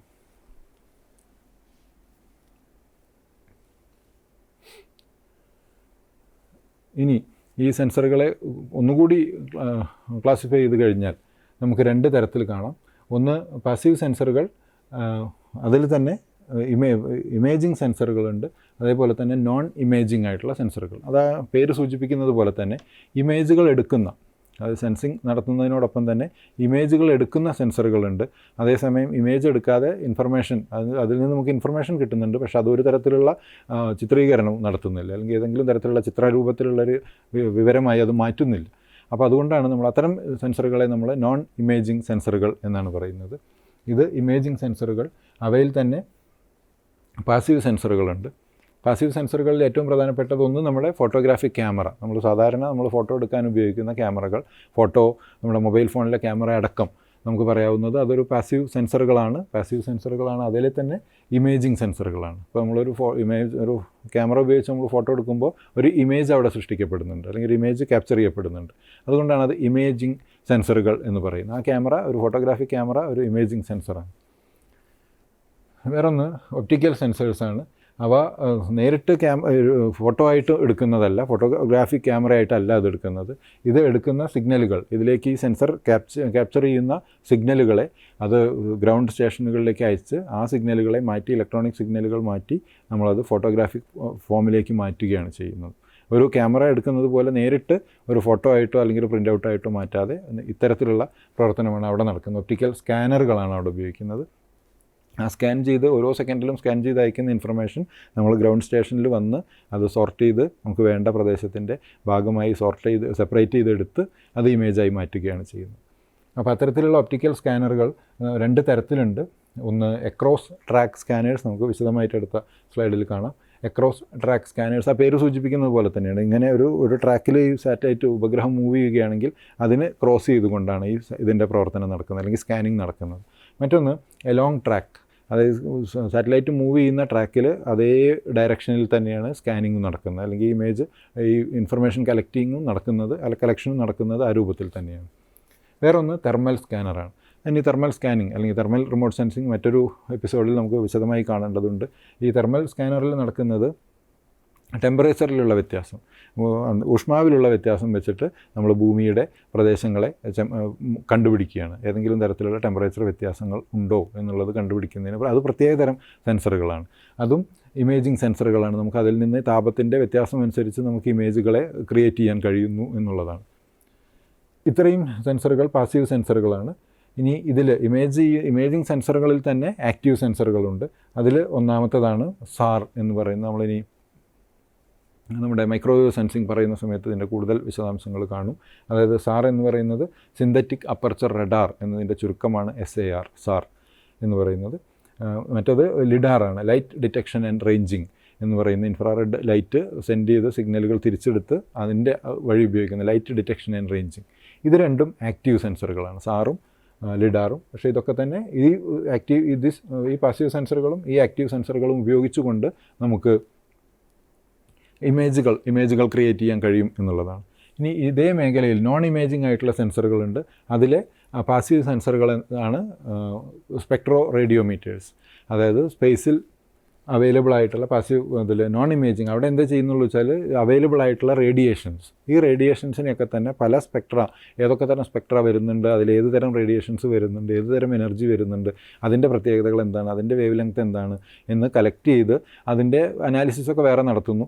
ഇതവിടെ എന്ത് ചെയ്യുന്നു വെച്ചാൽ ഇത് പാസീവാണ്, അത് വേറെ ഇൻഫർമേഷനൊന്നും സെൻഡ് ചെയ്തിട്ടല്ല വരുന്നത്. പക്ഷേ അന്തരീക്ഷത്തിൽ സ്പേസിൽ അവൈലബിൾ ആയിട്ടുള്ള സെൻസേഴ്സ്, പ്രത്യേക വേവ് ലെങ്ത്തിൽ അവൈലബിൾ ആയിട്ടുള്ള റേഡിയേഷൻസ് ഇത് കളക്ട് ചെയ്യാണ്. അതുകൊണ്ടാണ് അതിനെ പാസീവ് സെൻസേഴ്സ് എന്ന് പറയുന്നത്. ഇതിൽ നിന്ന് നമ്മൾ ഒരു തരത്തിലുള്ള ഇമേജസും ഉണ്ടാകുന്നില്ല, പക്ഷെ നമുക്ക് പലതരത്തിലുള്ള റേഡിയേഷൻസിനെ കുറിച്ചുള്ള വിവരം നമുക്ക് കിട്ടുകയാണ്. ഇനി നോൺ ഇമേജിംഗ് സെൻസറുകളിലും ഉണ്ട് ആക്റ്റീവായിട്ടുള്ള സെൻസറുകൾ. അവയാണ് laser distance meter, laser water depth meter, microwave altimeter തുടങ്ങിയവ. ഇവിടെ നമ്മൾ ഇമേജ് ക്രിയേറ്റ് ചെയ്യുന്നില്ല, പക്ഷേ എന്ത് ചെയ്യുന്നുണ്ട്, ഇത്തരം ടെക്നോളജി ഉപയോഗിച്ചുകൊണ്ട് നമ്മൾ ഡിസ്റ്റൻസ് മെഷർ ചെയ്യുന്നുണ്ട്, ഡെപ്ത് മെഷർ ചെയ്യുന്നുണ്ട്. അതുപോലെ തന്നെ ഓൾട്ടിമീറ്റർ, ഉയരം കൃത്യമായിട്ട് സെക്കൻഡ് അല്ലെങ്കിൽ ഒരു മില്ലിമീറ്റർ അക്യുറസിയിൽ വെച്ച് നമുക്ക് ഉയരം ഒക്കെ കറക്റ്റായിട്ട് മെഷർ ചെയ്തെടുക്കാൻ പറ്റും. അതിനുപയോഗിക്കുന്നതാണ് ഈ നോൺ ഇമേജിംഗ് സെൻസറുകളിലെ ആക്റ്റീവ് സെൻസറുകൾ. ഇവിടെയൊക്കെ തന്നെ ഇപ്പോൾ ലേസർ ഡിസ്റ്റൻസ് മീറ്റർ ആയാലും ലേസർ വാട്ടർ ഡെപ്ത് മീറ്റർ ആയാലും ഒക്കെ തന്നെ നമ്മളൊരു സിഗ്നൽ, ഒരു പൾസ് അയച്ച് അത് തിരിച്ചു വരുന്ന സമയം നോക്കിയിട്ടാണ് നമ്മൾ ഇതിൻ്റെ ഡെപ്ത് കണക്കാക്കുന്നത്, അല്ലെങ്കിൽ ഡിസ്റ്റൻസ് കണക്കാക്കുന്നത്, അല്ലെങ്കിൽ ഉയര വ്യത്യാസം അളക്കുന്നത്. അപ്പോൾ അത്തരം കാര്യങ്ങളെ നമ്മൾ നോൺ ഇമേജിംഗ് സെൻസറുകൾ, അതിലെ നോൺ ഇമേജിംഗ് സെൻസറിലെ ആക്റ്റീവ് സെൻസറുകൾ എന്നാണ് വിളിക്കുന്നത്. ഇത് നമ്മൾ നേരത്തെ പറഞ്ഞ across track multispectral scanning, across track scanner എന്ന് പറയുന്നത് എന്താണ് എന്നുള്ളതാണ്. ഇപ്പോൾ ഇതിൽ ഈ സാറ്റലൈറ്റ് മൂവ് ചെയ്യുന്ന ഡയറക്ഷൻ ഇങ്ങനെയാണ്. ഇങ്ങനെ സാറ്റലൈറ്റ് മൂവ് ചെയ്യുന്ന കൂട്ടത്തിൽ എന്ത് ചെയ്യുമെന്ന് വെച്ചാൽ ഇതിലൊരു റൊട്ടേറ്റിംഗ് മിററുണ്ട്. ഈ സാറ്റലൈറ്റിൽ ഒരു റൊട്ടേറ്റിംഗ് മിററുണ്ട്. ഇത് മൂവ് ചെയ്യുന്ന ഇതിൻ്റെ മൂവിങ് ഡയറക്ഷന് പെർപെൻഡിക്കുലറായിട്ട് ഇത് മൂവ് ചെയ്തുകൊണ്ടിരിക്കും. ഇതിങ്ങനെ തിരിച്ചും മറിച്ചും ഇങ്ങനെ ഇത് ചെയ്തുകൊണ്ടിരിക്കും. നമ്മളിതിനെ പറയുന്നത് വിസ്ക് ബ്രൂം എന്നാണ്. ഒരു ചൂലെടുത്തിട്ട് നമ്മളിങ്ങനെ രണ്ട് സൈഡിലേക്കും അടിച്ചാൽ ഇങ്ങനെ ഉണ്ടാവും. അതുകൊണ്ട് ഇത്തരം across track multi spectral scanning അല്ലെങ്കിൽ എക്രോസ് ട്രാക്ക് സ്കാനറിനെ നമ്മൾ വിസ്ക് ബ്രൂം സ്കാനർ എന്നും കൂടി വിളിക്കാറുണ്ട്. അതായത് ഒരു ചൂലെടുത്തിട്ട് നമ്മളിങ്ങനെ രണ്ട് സൈഡും അടിച്ച് ഇങ്ങനെ പോയി കഴിഞ്ഞാൽ ഏതുപോലെ ഉണ്ടാവും, അതുപോലെയാണ് ഇത് വിവരം കളക്ട് ചെയ്യുന്നത്. അപ്പോൾ അതാണ് ഇതിൻ്റെ ട്രാക്ക്. ഇത് രണ്ട് സൈഡിലേക്കും ഇങ്ങനെ വീശി എടുക്കുന്നുണ്ട്. അതാണ് ഇതിൻ്റെ സ്കാൻ ഡയറക്ഷൻ ഇവിടെ കാണിച്ചിട്ടുണ്ട്. അതുകൊണ്ടാണ് ഇതിനെ എക്രോസ് ട്രാക്ക് സ്കാനർ എന്ന് പറയുന്നത്. അപ്പോൾ ഇതിൽ ഒരു ഗ്രൗണ്ട് റെസൊല്യൂഷൻ സെല്ലാണ് ഇതിൽ കാണിച്ചിട്ടുള്ളത്, ഒരു ചതുരം. അങ്ങനത്തെ കുറേ എണ്ണം ഒരു സാറ്റലൈറ്റ് മുന്നിലോട്ടാണ് മൂവ് ചെയ്യുക, പക്ഷേ ആ ട്രാക്കിന് എക്രോസ് ആയിട്ട് ഇതിൻ്റെ ഒരു സ്കാൻ മിറർ ഇങ്ങനെ സ്കാൻ ചെയ്തുകൊണ്ടിരിക്കും. അതിൽ ഡാറ്റ കളക്ഷൻ നടന്നുകൊണ്ടിരിക്കുകയും ചെയ്യും. അത്തരം സെൻസറുകളെയാണ് നമ്മൾ across track multi spectral scanner എന്ന് പറയുന്നത്. ഇത് വേറൊരു സംവിധാനം, along track multi spectral scanning. Along ട്രാക്കിൽ എന്താ സംഭവിക്കുന്നത് വെച്ചാൽ ആ ചിത്രം കാണിച്ചതുപോലെ തന്നെ ഇതിനെ നമ്മൾ പറയും, ഇത് സാറ്റലൈറ്റ് മൂവ് ചെയ്യുന്നത് ഇങ്ങനെയാണ്. സാറ്റലൈറ്റ് ഇങ്ങനെയാണ് മൂവ് ചെയ്യുന്നത്, ഇതാണ് ഗ്രൗണ്ട് എങ്കിൽ ഇത് മൂവ് ചെയ്യുന്ന ഡയറക്ഷനിൽ തന്നെയാണ് ഇത് ഡാറ്റ കളക്ട് ചെയ്ത് കൊണ്ടുപോകുന്നത്. ഇവിടെ ചിത്രം നോക്കിയാൽ അറിയാം, ഇത് മൂവ് ചെയ്യുമ്പോൾ ആ ഡയറക്ഷനിൽ. അപ്പോൾ ഇതിനെ നമ്മൾ പറയും പുഷ് ബ്രൂം സ്കാനർ എന്നാണ് പറയുന്നത്. അതായത് ഒരു ചൂലെടുത്തിട്ട് നമ്മളിങ്ങനെ അടിച്ചിങ്ങനെ മുന്നോട്ട് പോവുകയാണ്. നേരത്തെ നമ്മൾ പറയും വിസ്ക് ബ്രൂം എന്നാണ് പറയുന്നത്. ഇത് പുഷ് ബ്രൂം സ്കാനർ എന്നും കൂടി പറയും. ഇതാണ് എലോങ് ട്രാക്ക്. അത് പോകുന്ന ട്രാക്കിൽ ആ ട്രാക്കിലൂടെ തന്നെയാണ്. ഇതിലെങ്ങനെയാണെന്ന് വെച്ചാൽ ഇപ്പോൾ ഇതിൽ ഇങ്ങനെ ഒരു ഗ്രൗണ്ട്, ഇപ്പോൾ ഒരു ഏരിയ മുഴുവൻ ഇതിൻ്റെ ഒരു സാത്ത് വിട്ട് എത്ര ഉണ്ടോ, ഈ സാറ്റലൈറ്റ് മൂവ് ചെയ്യുമ്പോൾ അത് എത്ര ഏരിയ ഇതിന് ഡാറ്റ കളക്ഷൻ നടത്തേണ്ടതുണ്ട് നമ്മൾ ആദ്യം ഫിക്സ് ചെയ്തിട്ടുണ്ടാവും. അപ്പോൾ ഇതിൽ ഈ ഓരോ പ്രദേശത്തു നിന്നും വരുന്ന സിഗ്നൽ കളക്ട് ചെയ്യാൻ വേണ്ടിയിട്ട് അതിൽ ചില CCDകൾ എന്നറിയപ്പെടുന്ന ചാർജ് കപ്പിൾഡ് ഡിവൈസസ്, അതാണ് അതിലെ സെൻസറുകൾ. നമ്മളൊരു ക്യാമറയോ അല്ലെങ്കിൽ അത്തരം കാര്യങ്ങളല്ല അതിൽ വെക്കുന്നത്. ചാർജ് കപ്പിൾഡ് ഡിവൈസ് എന്ന് പറയുന്ന CCDകൾ, അവയുടെ ഒരു ശ്രേണി തന്നെ അവിടെ വെച്ചിട്ടുണ്ടാവും. അപ്പോൾ ഒരു ഗ്രൗണ്ട് സെല്ലിൽ നിന്ന് വരുന്ന ഇത് എവിടെ എത്തണം എന്നുള്ളത് നമ്മൾ മുൻകൂട്ടി നിശ്ചയിച്ചിട്ടുണ്ട്. അപ്പോൾ ഈ സെൻസർ, ഇതിന്ന് വരുന്ന ബ്ലൂ ലൈറ്റ് ഏത് സെൻസർ ക്യാപ്ചർ ചെയ്യണം, യെല്ലോ ലൈറ്റ് ഏത് ക്യാപ്ചർ ചെയ്യണം, ഗ്രീൻ ലൈറ്റ് ഏത് ക്യാപ്ചർ ചെയ്യണം, റെഡ് ഏത് വേണം, ഇൻഫ്രാറെഡ് ഏത് ക്യാപ്ചർ ചെയ്യണം എന്ന് ആദ്യമേ തീരുമാനിച്ച് അതിൻ്റെ ഒരു അറേ ഇവിടെ ഫിറ്റ് ചെയ്തിട്ടുണ്ട്. അതിലേക്കാണ് ഈ സിഗ്നലുകൾ ഇങ്ങനെ വരുന്നത്. അതിങ്ങനെ മൂവ് ചെയ്ത് പോവുകയാണ് ചെയ്യുന്നത്. അതുകൊണ്ടാണ് അതിനെ എലോങ് ട്രാക്ക് മൾട്ടിസ്പെക്ട്രൽ സ്കാനർ എന്ന് വിളിക്കുന്നത്. ഇത് അതിൻ്റെ വേറൊരു ചിത്രമാണ്. എക്രോസ് ട്രാക്ക് സ്കാനർ ഇങ്ങനെ പോകുന്നു, ഇത് എലോങ് ട്രാക്ക് ഇതിലൂടെ പോകുന്നു. അതേ ചിത്രം തന്നെ വേറൊരു ഇതിൽ കാണിച്ചിരിക്കുകയാണ്. ഇത് ഓരോന്നിൻ്റെ സെല്ല്, ഒരു സെല്ലിൻ്റെ സൈസ് എത്ര എന്നുള്ളത് നമ്മുടെ ഇൻസ്റ്റൻറ്റേനിയസ് ഫീൽഡ് ഓഫ് വ്യൂ ഒരുപാട് കാര്യങ്ങളെ ആശ്രയിച്ചുകൊണ്ടാണ് അതിരിക്കുന്നത്. ഓക്കെ, അതെ, നമ്മൾ മുൻപത്തെ സ്ലൈഡിൽ ചർച്ച ചെയ്ത അതേ ചിത്രം തന്നെയാണ്, ഒന്നുകൂടി വിശദമായ.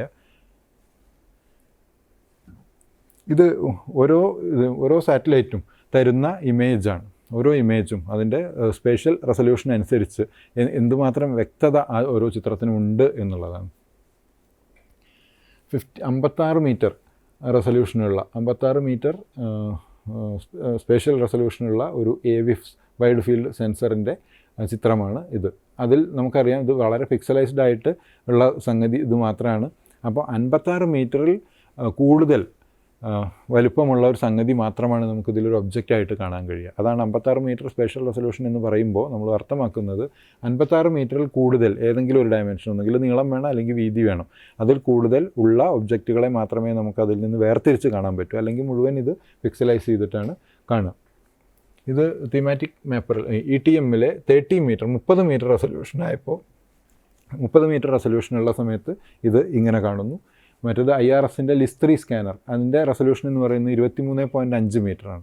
23.5 മീറ്റർ റെസൊല്യൂഷൻ, 23.5 മീറ്റർ കൂടുതൽ ഏതെങ്കിലും ഒരു ഡയമെൻഷനുള്ള ഒരു ഒബ്ജക്റ്റ് മാത്രമാണ് നമുക്കിതിൽ നിന്ന് ഡിസൈൻ ചെയ്തെടുക്കാൻ പറ്റുള്ളൂ, സെപ്പറേറ്റ് ചെയ്തെടുക്കാൻ പറ്റുള്ളൂ. ഇത് ആസ്റ്ററിൻ്റെ 15 മീറ്റർ റെസൊല്യൂഷനുള്ളത് ഇങ്ങനെയായിരിക്കും. IRSൻ്റെ തന്നെ പാൻക്രോമാറ്റിക് ഇത് വെച്ചിട്ട് 5.8 മീറ്റർ. അതുകൊണ്ടാണ് ഇവിടെ ഈ കണ്ടതിനേക്കാളൊക്കെ കുറച്ചുകൂടി ക്ലാരിറ്റി ഇവിടെ എത്തുമ്പോൾ വരുന്നത് എന്താ വെച്ചാൽ ഇതിൻ്റെ റെസൊല്യൂഷൻ എന്ന് പറയുന്നത് 5.8 മീറ്ററാണ്. അപ്പോൾ 5.8 മീറ്റർ നീളമോ വീതിയോ ഉള്ള ഏതൊരു ഒബ്ജക്റ്റും നമുക്ക് എന്ത് ചെയ്യാൻ പറ്റും, ഈ ഇതിൽ നിന്ന് വേർതിരിച്ച് കാണാൻ പറ്റും. ഇങ്ങോട്ട് എത്തുമ്പോഴേക്കും ഐക്കോണോസിൻ്റെ മൾട്ടിസ്പെക്ട്രൽ സ്കാനർ, ഐക്കോണോസിൻ്റെ 1 മീറ്റർ റെസൊല്യൂഷൻ, ഇത് 1 metre resolution, this is 4 metre resolution. ഐക്കോണോസിൻ്റെ മൾട്ടിസ്പെക്ട്രൽ സ്കാനറിൽ 4 മീറ്റർ റെസൊല്യൂഷനുള്ള ഒരു ചിത്രമാണ്, ഇമേജറിയാണ് ഇത് 1 മീറ്റർ റെസൊല്യൂഷനുള്ള. അതുകൊണ്ട് തന്നെ നമുക്ക് ഗ്രൗണ്ട് ഈ ചിത്രത്തിലൊക്കെ പിക്സലൈസ്ഡ് ആയിരുന്നെങ്കിൽ ഇവിടെ നമുക്ക് ഗ്രൗണ്ടിൽ ഓരോ ഫീൽഡും നമുക്ക് കൃത്യമായിട്ട് കാണാം, അതിൻ്റെ ഓരോ ബൗണ്ടറിയും നമുക്ക് കാണാൻ പറ്റും. ഈ മൾട്ടിസ്പെക്ട്രൽ ഇതൊരു 1 മീറ്ററിൻ്റെ ആയിരുന്നെങ്കിൽ നമുക്ക് ഒന്നും കൂടി കൃത്യമായിട്ട് ബിൽഡിങ്ങുകൾ, പാഡി ഫീൽഡുകൾ, അഗ്രികൾച്ചർ ഏരിയാസ്, പ്ലാന്റേഷൻ, ഇത് എന്താണ് എന്ന് നമുക്ക് വളരെ കൃത്യമായിട്ട് കാണാൻ കഴിയും. അപ്പോൾ അത് അത്രയും ഹൈ സ്പേഷ്യൽ റെസൊല്യൂഷൻ വരുന്ന സമയത്ത് അതാണ് ഇതിൻ്റെ റെസൊല്യൂഷൻ കൺസെപ്റ്റുകൾ. അത് ഓരോ സാറ്റലൈറ്റിനും ഓരോ സെൻസറിനും അനുസരിച്ച് അത് വ്യത്യാസപ്പെട്ടിരിക്കും. ഇതിൽ ഈ പറഞ്ഞ സംഗതികൾ അങ്ങനെയാണ്. ഇതൊക്കെ തന്നെ സെൻസറാണ്, പാൻക്രോമാറ്റിക്, ഇത് LIS3 എന്ന് പറയുന്ന ലീനിയർ ഇമേജിംഗ് സെൽഫ് സ്കാനർ, അതാണ് അതിൻ്റെ സെൻസർ.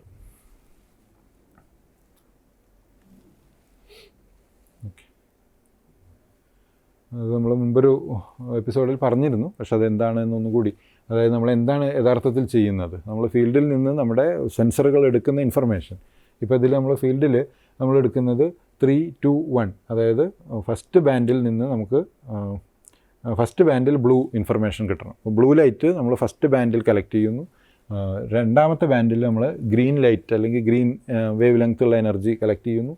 മൂന്നാമത്തെ ബാൻഡിൽ റെഡ് ബാൻഡ് കളക്ട് ചെയ്യും. റെഡ് ആയിട്ട് വരുന്ന എനർജി, അതായത് റെഡ് ലൈറ്റിന് കറസ്പോണ്ടിങ് ആയിട്ടുള്ള എനർജി നമ്മൾ മൂന്നാമത്തെ ബാൻഡിൽ കളക്ട് ചെയ്യും. എന്നിട്ട് അതുപോലെ തന്നെ നമ്മൾ കാണിക്കുകയാണെങ്കിൽ, ആ കിട്ടിയ ഇൻഫർമേഷൻ അതുപോലെ തന്നെ നമ്മൾ കമ്പ്യൂട്ടർ സ്ക്രീനിലോ പ്രിൻറ്റിലോ കാണിക്കുകയാണെങ്കിൽ നമുക്ക് കിട്ടുന്നത് ഒരു ട്രൂ കളർ കോമ്പോസിറ്റാണ്.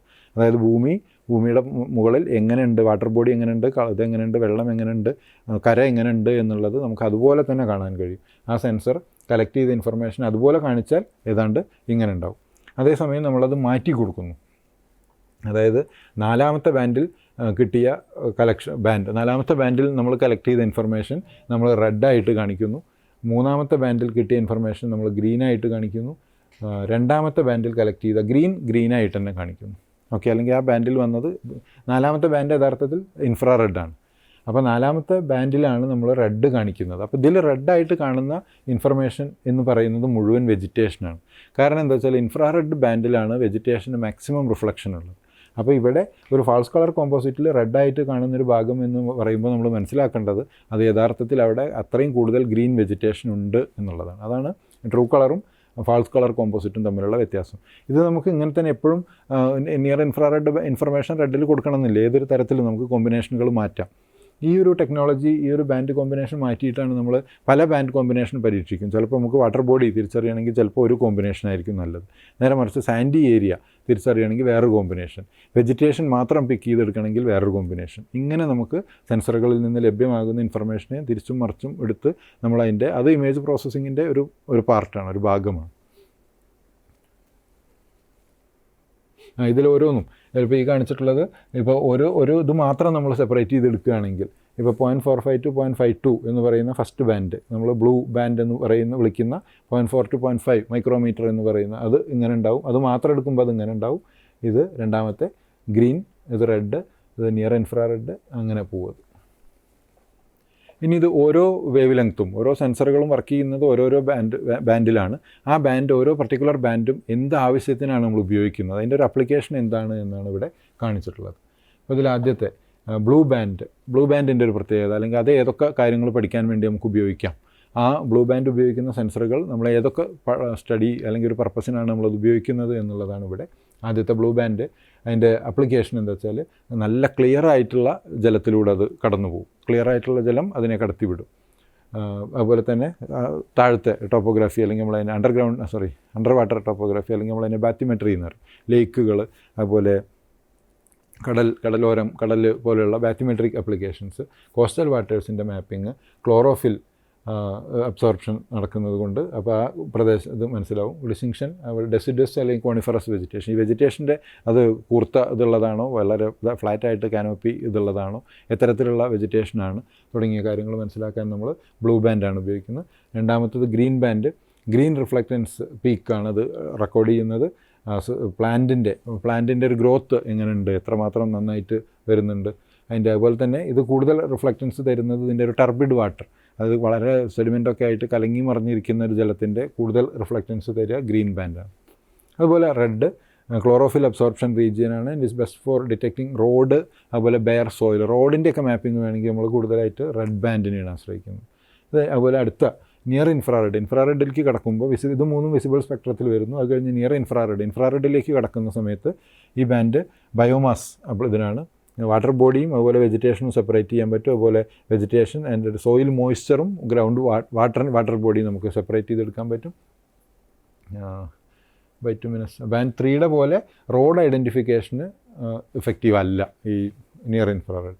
പിന്നെയുള്ളത് mid infrared 1.55 to 1.75 micrometre. Single ബാൻഡായിട്ട് വർക്ക് ചെയ്യുന്നതിൽ ഏറ്റവും ബെസ്റ്റ് ഇതാണ് ബാൻഡ് 5 അല്ലെങ്കിൽ മിഡ് ഇൻഫ്രാറെഡാണ്. റോഡ്, ബെയർ സോയിൽ, വാട്ടർ, അതായത് കരയും വെള്ളവും വേർതിരിച്ചറിയണമെങ്കിൽ നമ്മൾ ഏറ്റവും കൃത്യമായിട്ട് ഉപയോഗിക്കുന്ന ബാൻഡ് മിഡ് ഇൻഫ്രാറെഡ് അല്ലെങ്കിൽ ബാൻഡ് നമ്പർ 5 ആണ്. അപ്പോൾ നമുക്കൊരു ബൗണ്ടറി കൃത്യമായിട്ട് അറിയണം. പുഴ അല്ലെങ്കിൽ വെള്ളമുള്ളൊരു സ്ഥലം, വെള്ളമില്ലാത്ത കരയും കൂടി വേർതിരിച്ചറിയണമെങ്കിൽ ഏറ്റവും കൃത്യമായിട്ട് നമ്മൾ ഉപയോഗിക്കുന്നത് ബാൻഡ് നമ്പർ 5 അല്ലെങ്കിൽ മിഡ് ഇൻഫ്രാറെഡാണ്. വേറെ ഒന്ന് മിഡ് ഇൻഫ്രാറെഡിൻ്റെ അടുത്തത് 2.09 to 2.35 മൈക്രോമീറ്റർ വരുന്നത് മിനറൽ, അതുപോലെ റോക്ക് ടൈപ്പ്. ഇതൊക്കെ തന്നെ നമ്മൾ അതൊന്ന് ഐഡൻറ്റിഫൈ ചെയ്തെടുക്കുന്നുണ്ട്. മിനറൽ മാപ്പിംഗ്, റോക്ക് മാപ്പിംഗ് പോലെയുള്ള കാര്യങ്ങൾ നമ്മൾ കാര്യമായിട്ട് ചെയ്യുന്നത്.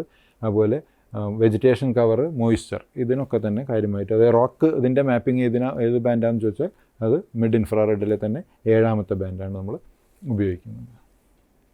ഓക്കെ, ഇത് നമ്മൾ മുമ്പ് കണ്ടിരുന്നതാണ് നമ്മുടെ സ്പെക്ട്രൽ റിഫ്ലക്റ്റൻസ് കർവ്. ഓരോ പ്രദേശം അല്ലെങ്കിൽ ഓരോ മെറ്റീരിയലും എന്ത് തരത്തിലുള്ള റിഫ്ലക്റ്റൻസാണ് തരുന്നത്, അങ്ങനെ വരുന്ന സമയത്ത് നമ്മളൊരു കർവാക്കി വരച്ച് കഴിഞ്ഞാൽ അതിൻ്റെ ഒരു വേവ് ലെങ്ത്തും അതിൻ്റെ ഒരു പെർസെൻറ്റ് റിഫ്ലക്റ്റൻസും കൂടി വരയ്ക്കുമ്പോൾ ഓരോ മെറ്റീരിയലും അല്ലെങ്കിൽ ഓരോ പദാർത്ഥവും അത് റിയാക്ട് ചെയ്യുന്നത്, റെസ്പോണ്ട് ചെയ്യുന്നത് വിവിധ രൂപത്തിലാണ്.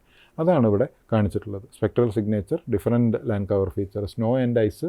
അത് ചില വേവ് ലെങ്ത്തിൽ ചില ബാൻഡ് സ്നോ അല്ലെങ്കിൽ ഐസിനെ പറ്റി പഠിക്കാൻ വേണ്ടി ഉപയോഗിക്കുന്നു, ചിലത് വെജിറ്റേഷനെ പറ്റി പഠിക്കാൻ വേണ്ടി ഉപയോഗിക്കുന്നു. ഏത് ബാൻഡിലാണോ മാക്സിമം റിഫ്ലക്റ്റൻസ് തരുന്നത് അപ്പോഴാണ് നമുക്ക് കൂടുതൽ ഇൻഫർമേഷൻ കിട്ടുക. അപ്പോൾ ആ പർട്ടിക്കുലർ ബാൻഡ് നമുക്ക് ആ ഒരു പ്രത്യേക പദാർത്ഥത്തെക്കുറിച്ച് പഠിക്കാൻ വേണ്ടി നമ്മൾ ഉപയോഗിക്കുന്നു. അതിനാണ് നമ്മൾ ഈ ഒരു ഇത് ഉപയോഗിക്കുന്നത്, സ്പെക്ട്രൽ റിഫ്ലക്റ്റൻസ് കർവ്. ഓരോ ബാൻഡിലും ഈ ഓരോ ഇതിനും വെള്ളത്തിൻ്റെ റിഫ്ലക്റ്റൻസ് എന്ത്, ഗ്രീൻ വെജിറ്റേഷൻ്റെ എന്താണ്, സോയിലിൻ്റെ എന്താണ്, സ്നോ അല്ലെങ്കിൽ ഐസിന് എന്താണ്, അത് മനസ്സിലാകുമ്പോൾ നമുക്ക് കൃത്യമായിട്ട് ആ പർട്ടിക്കുലർ ബാൻഡ് ആ പ്രത്യേക വേവ് ലെങ്ത്തിലുള്ള ഇത് ഉപയോഗിച്ചുകൊണ്ട് നമുക്ക് കൂടുതലായിട്ട് പഠിക്കാൻ കഴിയും. ഇത് ഓരോന്നും ഇപ്പോൾ ഗ്രീൻ ബാൻഡിൽ തരുന്ന ഗ്രീനിൻ്റെ റിഫ്ലക്റ്റൻസ് എങ്ങനെയാണ്, നിയർ ഇൻഫ്രാറെഡ് ഇങ്ങനെ തരുന്നു, ബാൻഡ്, ഷോർട്ട് വേവ് ഇൻഫ്രാറെഡ് ഒരേ പ്രദേശം തന്നെ എടുത്ത് പരിശോധിച്ചാൽ നമുക്ക് കിട്ടുന്നത് പല ബാൻഡിൽ ആ പ്രദേശത്തിൻ്റെ റിഫ്ലക്റ്റൻസാണ് ഇവിടെ ഈ കാണിച്ചിട്ടുള്ളത്. ഇത് ഓരോ രാജ്യവും പല രാജ്യങ്ങളും അതുപോലെ തന്നെ സ്പേസ് ഏജൻസികളും തന്നെ പല നിരീക്ഷണ ഉപഗ്രഹങ്ങൾ വിക്ഷേപിച്ചിട്ടുണ്ട്. വിവിധങ്ങളായ സാറ്റലൈറ്റുകൾ, വിവിധങ്ങളായ സെൻസറുകൾ ഉപയോഗിക്കുന്നുണ്ട്. അതിൻ്റെ ഒരു ടേബിളിലൂടെ കൊടുത്തു എന്ന് മാത്രമേ ഉള്ളൂ. ഫ്രാൻസ് വിക്ഷേപിച്ചിട്ടുള്ള സ്പോട്ട് സീരീസ് ഓഫ് സാറ്റലൈറ്റ്, ഫ്രാൻസാണ് കാര്യമായിട്ട് യൂറോപ്യൻ സ്പേസ് അസോസിയേഷൻ ESA എന്ന് പറയുന്ന ഇവർ വിട്ടിട്ടുള്ള ERS സീരീസ് ഓഫ് സാറ്റലൈറ്റ്സ് ഉണ്ട്, NVSAT ഉണ്ട്. അതൊക്കെയാണ് ഇത് ഫ്രാൻസിൻ്റെ ആ സീരീസ് മുഴുവൻ സ്പോട്ട് എന്നാണ് അറിയപ്പെടുന്നത്. ESAയുടെ European space agency ESA, ERS, അതുപോലെ NVSAT ഇതൊക്കെ തന്നെ വരുന്നുണ്ട്. പിന്നെ ഇസ്രായേലാണ് മിഡിൽ ഈസ്റ്റ് എന്നുള്ളൊരു ഒരു competitor, Eros B, Eros A. അതുപോലെ USA ആണ് ഈ ലാൻഡ്സാറ്റ് സീരീസ് മുഴുവൻ. ആദ്യം അത് ERTS എന്ന് പറഞ്ഞിട്ടാണ് തുടങ്ങിയിരുന്നത്, earth resource technology satellites, ERTS. പിന്നെ അത് ലാൻഡ്സാറ്റ് എന്ന് പേര് മാറ്റി ഇപ്പോൾ അത് ലാൻഡ്സാറ്റ് ഇത് വരുന്നുണ്ട്, ലാൻഡ്സാറ്റ് 6. ഓരോന്ന് അതിൻ്റെ റെസൊല്യൂഷൻ കൂടി ഇവിടെ കൊടുത്തിട്ടുണ്ട്, ലാൻഡ്സാറ്റ് സീരീസ്. പിന്നെ കാനഡയാണ് റഡാർ സാറ്റലൈറ്റ്, റഡാർ സാറ്റ് എന്ന് പറയുന്നത്. പിന്നെ ഇന്ത്യയുടെ IRS-1C, IRS-1D, IRS-P6 അല്ലെങ്കിൽ നമ്മളതിനെ ഓഷ്യൻ സാറ്റ് എന്നാണ് വിളിക്കുന്നത്. അതുപോലെ കാർട്ടോസാറ്റ് ഉണ്ട്, കാർട്ടോസാറ്റ് 2, EOSAT. ഇത്രയും സംഗതികളാണ്. പിന്നെയുള്ള ജപ്പാൻ്റെ JAXA, ALOS PALSAR satellite sensor വെച്ചിട്ടുള്ള അലോസും. അതിൻ്റെ വിശദാംശങ്ങളാണ്. ലാൻഡ്സാറ്റ് സീരീസ് സാറ്റലൈറ്റ് ഓരോന്നിലും ഓരോ സീരീസിൽ നിന്നല്ല ലാൻഡ്സാറ്റ് 1, 2 ആകുമ്പോൾ 2, 3 ആകുമ്പോൾ എന്ത് മാറ്റമാണ് വന്നിട്ടുള്ളത് എന്നുള്ളതിൻ്റെ വിശദാംശമാണ് വന്നിട്ടുള്ളത്. ഓക്കെ, ഫസ്റ്റ് അത് ലോഞ്ച് ചെയ്യുന്നത് 1972 അപ്പോൾ അതിൻ്റെ വലിയൊരു സാറ്റായിരുന്നു. 185 കിലോമീറ്റർ അക്രോസ് ഉള്ള ഒരു ഏരിയ മുഴുവൻ ഒരു സീനിൽ നമുക്ക് 185 കിലോമീറ്റർ ഉള്ളൊരു ഇത് കിട്ടുമായിരുന്നു. അതുപോലെ തന്നെ multispectral scanner, MSS multispectral scanning ആദ്യമായിട്ട് വരുന്നത് ലാൻഡ്സാറ്റ് സീരീസിലാണ്. പിന്നെ ലാൻഡ്സാറ്റ് 4 1983, അപ്പോൾ ഇത് ലാൻഡ്സാറ്റ് 6, ലാൻഡ്സാറ്റ് 7 1999. അത് തുടർന്നു കൊണ്ടേയിരിക്കുന്നുണ്ട്. അതിൻ്റെ ഒരുപാട് ഡാറ്റ നമുക്ക് ഡൗൺലോഡ് ചെയ്യാൻ അവൈലബിൾ ആണ്. ലാൻഡ് സ്റ്റഡീസിനൊക്കെ തന്നെ ഇവർ ലാൻഡ്സാറ്റിൻ്റെ സൈറ്റിൽ കയറി കഴിഞ്ഞാൽ നമുക്ക് എടുക്കാനും പറ്റുന്നുണ്ട്. ലാൻഡ്സാറ്റ് ഡാറ്റ കണ്ടിന്യൂറ്റി മിഷൻ എന്ന് പറയുന്ന LDCM. ഇതാണ് ഫ്രാൻസിൻ്റെ ഇതാണ് സ്പോട്ട് എന്ന് പറയുന്നത്. സിസ്റ്റം ഫോർ ഒബ്സർവേഷൻ ഡേ ലാ ടെറ എന്നതിൻ്റെ ചുരുക്കമാണ്, ഫ്രഞ്ചിലുള്ള വാക്കാണത് സ്പോട്ട്. അതിൻ്റെ ഫ്രഞ്ച് സാറ്റലൈറ്റാണ്, 1986 ലോഞ്ച് ചെയ്തതാണ്. ഇതിന് 2 മോഡുണ്ട്. അതായത് ഒന്നത് പോകുന്ന വഴി നേരെ അതിന് താഴെ, സാറ്റലൈറ്റിൻ്റെ ക്യാമറയ്ക്ക് താഴെ നമ്മളതിനെ നാദിർ പോയിൻ്റ് എന്നൊക്കെ പറയും. വേറെ ഒന്നതിന് ഇങ്ങനെ നിൽക്കുന്ന ഒരു സാറ്റലൈറ്റ് കുറച്ച് എരിഞ്ഞിട്ട് നമുക്കൊരു ഓഫ് നാദിറായിട്ടും കൂടി അതിന് ഡാറ്റ കളക്ട് ചെയ്യാനുള്ള കപ്പാസിറ്റി ഉണ്ട്. അതാണ് 2 മോഡുകളെ പറ്റി പറഞ്ഞത്, ഓഫ് നാദിർ. അതുപോലെ തന്നെ ഇതിൽ നിന്ന് കിട്ടുന്ന ചിത്രങ്ങൾ ഉപയോഗിച്ചുകൊണ്ട് നമുക്ക് ത്രിമാനമായിട്ട് 3D ആയിട്ട് നമുക്കത് കാണാൻ കഴിയും. സ്റ്റീരിയോ കപ്പാസിറ്റി കിട്ടും. അതെന്തുകൊണ്ടാണെന്ന് വെച്ചാൽ നമുക്ക് ഇവിടെ നിന്ന് എടുക്കുന്നു ഇതിനൊരു ഓവർലാപ്പൊക്കെ കൊടുത്ത് നമുക്ക് ഏരിയൽ ഫോട്ടോഗ്രാഫി നമ്മൾ കാണുന്നത് പോലെ തന്നെ നമുക്ക് സ്റ്റീരിയോ കപ്പാസിറ്റിയുള്ള ഇമേജസുകൾ ഡെവലപ്പ് ചെയ്യാൻ കൂടി സ്പോട്ടിൻ്റെ ഇത് ഉപയോഗിക്കാൻ പറ്റും. ഇങ്ങനെ ഓരോ സിസ്റ്റവും ഇതിനനുസരിച്ചിട്ട് ഓരോ സംവിധാനങ്ങളും ഓരോ സെൻസറുകളും ഓരോ പ്ലാറ്റ്ഫോമുകളും വ്യത്യസ്തമാണ്. അതിൻ്റെ പർപ്പസ് അനുസരിച്ച്, അതിൻ്റെ ആവശ്യമനുസരിച്ചിട്ടാണ് നമ്മൾ ചെയ്തിട്ടുള്ളത്. ഇതാണ് അഡ്വാൻസ്ഡ് ലാൻഡ് ഒബ്സർവിങ് സാറ്റലൈറ്റ് അല്ലെങ്കിൽ അലോസ് എന്ന് പറയുന്ന ജപ്പാൻ വിക്ഷേപിച്ചിട്ടുള്ള അതാണ്. അതിലുണ്ട് പലതരത്തിലുള്ള സെൻസറുകളുണ്ട്. PRISM, panchromatic remote sensing instrument for stereo mapping എന്ന് പറയുന്ന പ്രിസം എന്ന സെൻസറുണ്ട്. ഇത് പൾസാർ എന്ന് പറയുന്നത് നമ്മളിപ്പോൾ നമ്മുടെ ഓഷ്യൻ ഏരിയാസൊക്കെ തന്നെ, കോസ്റ്റൽ ഏരിയ ഒക്കെ തന്നെ മോണിറ്റർ ചെയ്യാനും അത്തരത്തിലുള്ള ഇതിനൊക്കെ നമ്മൾ ഉപയോഗിക്കുന്നുണ്ട്. പൾസാർ എന്ന് പറയുന്ന ALOS PALSAR series. L band synthetic aperture radar, L-ബാൻഡിൽ വർക്ക് ചെയ്യുന്ന മൈക്രോവേവുകൾ ഉപയോഗിച്ചിട്ട് വർക്ക് ചെയ്യുന്നത് ടെറൈൻ മാപ്പിങ്ങിനൊക്കെ തന്നെ, ഡിജിറ്റൽ ടെറൈൻ മാപ്പിങ്ങിന് DTMകൾ ഉണ്ടാക്കാൻ, DEM ഡിജിറ്റൽ എലിവേഷൻ മോഡലുകൾ, ഇതിനൊക്കെ തന്നെ നമ്മൾ അലോസിൻ്റെ സീരീസ് ഓഫ് സാറ്റലൈറ്റുകൾ ഉപയോഗിക്കുന്നുണ്ട്. ഇത് അലോസ് 1 46 ദിവസമാണ് അതിൻ്റെ റിപ്പീറ്റ് കവറേജ്. അതായത് ഒരു പ്രദേശത്ത് നിന്ന് വന്നിട്ടുണ്ടെങ്കിൽ 46 ദിവസം കഴിയുമ്പോൾ ആ പ്രദേശത്തേക്ക് അത് വീണ്ടും വരും. അലോസ് 2 ആണെങ്കിൽ അത് 2014 വിക്ഷേപിച്ചതാണ്. അത് 14 ദിവസം കഴിയുമ്പോൾ അതിൻ്റെ റീവിസിറ്റ് പീരീഡ് കുറച്ചു, അതായത് അതിൻ്റെ ടെമ്പററി റെസൊല്യൂഷൻ കൂടി അലോസ് 1നെ അപേക്ഷിച്ച്. അപ്പോൾ അത് തന്നെ റഡാർ സിന്തറ്റിക് അപ്പർച്ചർ റഡാർ 2 വെച്ചിട്ടാണ്. ഇതാണ് അലോസ് സീരീസ് സാറ്റലൈറ്റ്. ഇനി നമ്മുടെ ഇന്ത്യ വിക്ഷേപിച്ചിട്ടുള്ള IRS സീരീസ് ഓഫ് സാറ്റലൈറ്റ്സ് ആണ്. ഇത് ഓരോന്നും IRS-1A 1B ഒക്കെ വിക്ഷേപിക്കുന്ന സമയത്ത് നമ്മുടെ സ്പേഷ്യൽ റെസൊല്യൂഷൻ എന്ന് പറയുന്നത് വളരെ കുറവായിരുന്നു. 72 മീറ്റർ 36 മീറ്റർ ആയിരുന്നു. ലിസ്റ്റ് 2 ഇത് അതിൻ്റെ സെൻസറുകളാണ്. List 1, list 2. Wide field sensor എന്ന് പറയുന്ന WIFS ഉണ്ട്. അതിന് 188 മീറ്റർ ആണ് അതിൻ്റെ സ്പെഷ്യൽ റെസൊല്യൂഷൻ. ലിസ്റ്റ് 3 ആയപ്പോഴേക്കും അത് 23.5 മീറ്ററായി. അതിൻ്റെ IRS 1Cയിലും 1Dയിലും ഉപയോഗിച്ചിട്ടുള്ള പാൻക്രോമാറ്റിക് ക്യാമറകൾ, പാൻക്രോമാറ്റിക് സെൻസറുകൾ 5.8 മീറ്റർ റെസൊല്യൂഷനുള്ള, പക്ഷേ ബ്ലാക്ക് ആൻഡ് വൈറ്റിലാണ് നമുക്ക് കിട്ടുക, പാൻക്രോമാറ്റിക് ഇതിൽ കിട്ടുക. വേറെ ഒന്ന് റിസോഴ്സാറ്റ് 1, 2, അതുപോലെ 2A. അതിൽ advanced wide field sensor AVIFS ഉണ്ട്, അതിൻ്റെ ഇത് 56 മീറ്ററാണ്. അതിൽ തന്നെ ഉള്ള ലിസ്റ്റ് 3 23.5, ലിസ്റ്റ് 4 5.8. പിന്നെ IRS P5 കാർട്ടോസാറ്റ് 1, അതിൻ്റെ പാൻക്രോമാറ്റിക് ആണ് അതിൻ്റെ ഇമേജ് ഉണ്ടാവുക, അത് 2.5 മീറ്റർ. കാർട്ടോസാറ്റ് 2A പാൻക്രോമാറ്റിക് തന്നെയാണ് 1.8 മീറ്റർ. അപ്പോഴേക്കൊക്കെ സ്പെഷ്യൽ റെസൊല്യൂഷൻ കൂടി വരുന്നത് നമുക്ക് അവിടെ കാണാം. 158 മീറ്റർ ഉണ്ടായിരുന്ന വിഫ്സിൽ നിന്ന് ഏതാണ്ട് ലെസ് ദാൻ 1 മീറ്ററായി നമ്മുടെ കാർട്ടോസാറ്റ് 2B ആയപ്പോഴേക്കും. അപ്പോൾ ഇന്ത്യ നമ്മൾ ഒരുപാട് മുന്നോട്ട് പോയിട്ടുണ്ട്. അങ്ങനെ ഓരോ ഇത് ഓരോന്നും ഓരോ പർപ്പസിന് വേണ്ടിയിട്ടാണ്. കോസ്റ്റൽ ഇത് പഠിക്കുന്നതിന്, ocean sea surface temperature measure ചെയ്യാൻ വേണ്ടിയിട്ട്, ഇങ്ങനെ അതിൻ്റെ പർപ്പസ് അനുസരിച്ചിട്ട് അതിൻ്റെ റെസൊല്യൂഷനും അതിൻ്റെ ഇതൊക്കെ മാറി വരുന്നുണ്ട്.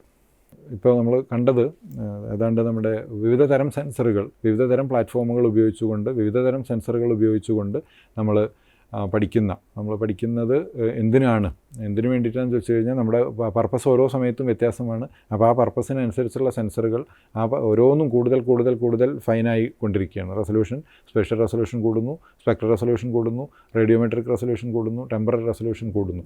ഇങ്ങനെ റെസൊല്യൂഷൻ ഫൈനായിട്ട് നമുക്ക് എന്ത് പറ്റുമെന്ന് വെച്ചാൽ ഏറ്റവും കൂടുതൽ വിശദാംശങ്ങൾ നമുക്ക് പഠിക്കാൻ വേണ്ടി കഴിയുന്നുണ്ട്. അപ്പോൾ അത്തരത്തിലുള്ള വിവിധതരം സെൻസറുകളെ അത് ഒരുപാടുണ്ട്. ഇതിലേറ്റവും ചുരുങ്ങിയ നമ്മൾ സ്ഥിരമായിട്ട് ഉപയോഗിക്കുന്ന, അല്ലെങ്കിൽ അതിൽ വന്നിട്ടുള്ളൊരു ചെറു മാറ്റമാണ് നമ്മളിവിടെ പരിശോധിക്കാൻ ശ്രമിച്ചത്. ഇനി കൂടുതൽ ഈ വിദൂര സംവേദനത്തിൻ്റെ കൂടുതൽ വിശദാംശങ്ങളുമായിട്ട് മറ്റൊരു എപ്പിസോഡിൽ കാണാം. Thank you for watching.